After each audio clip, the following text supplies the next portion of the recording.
श्री दुर्गा सप्तशती का छठा अध्याय।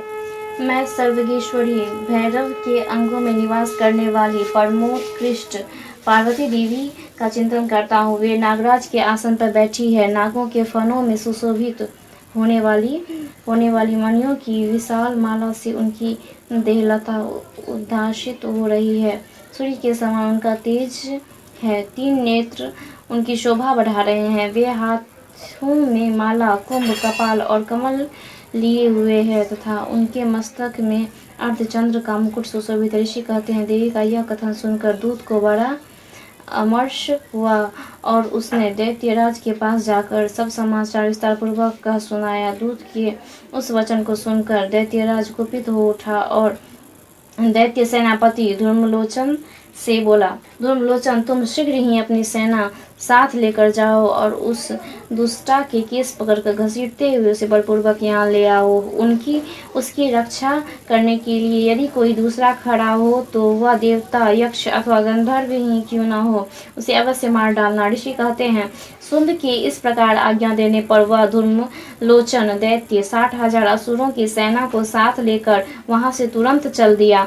वहां पहुंचकर उसने हिमालय पर रहने वाली देवी को देखा और ललकार कर कहा, अरे तू शुभ निशुभ के पास चल। यदि इस समय प्रसन्नता पूर्वक मेरे स्वामी के समीप नहीं चलेगी तो मैं बलपूर्वक झोटा पकड़कर घसीटते हुए तुझे ले चलूंगी। देवी बोली, तुम्हें दैत्य के राजा ने भेजा है। तुम स्वयं भी बलवान हो और तुम्हारे साथ विशाल सेना भी है। ऐसी दशा में यदि मुझे बलपूर्वक ले चलोगे तो मैं तुम्हारा क्या कर सकती हूँ।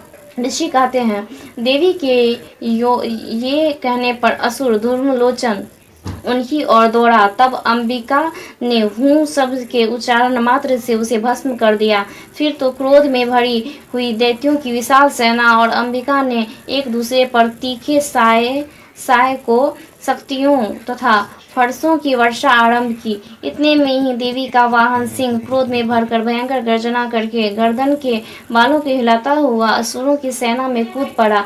उसने कुछ दैत्यों को पंजों की मार से, कितनों को अपने जबड़ों से और कितनों ही महादैत्य को घसीटी पटक कर ओंठ की दाढ़ों से घायल कर मार डाला। उस सिंह ने अपने नखों से कितने के पेट फाड़ डाले और थप्पड़ मारकर कितनों के सिर धड़ से अलग कर दिए। कितनों की भुजाएं और मस्तक काट डाले तथा अपनी गर्दन के बाल हिलाते हुए उसने दूसरे दैत्यों के पेट फाड़कर उनका रक्त चूस लिया। अत्यंत क्रोध में भरे हुए देवी के वाहन उस महाबली सिंह ने क्षण भर में ही असुरों की सारी सेना का संहार कर डाला।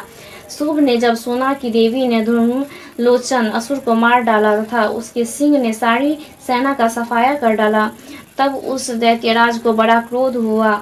उसका ओठ कांपने लगा। उसने चंड और मुंड नामक 2 महादैत्य को आज्ञा दी, हे चंड और हे मुंड, तुम लोग बहुत बड़ी सेना लेकर वहां जाओ। उस देवी के झोटे पकड़कर अथवा उसे बांधकर शीघ्र यहाँ ले आओ। यदि इस प्रकार उसको लाने में संदेह हो तो युद्ध में सब प्रकार के अस्त्र शस्त्र तथा समस्त असुर सेना का प्रयोग करके उसकी हत्या कर डालना।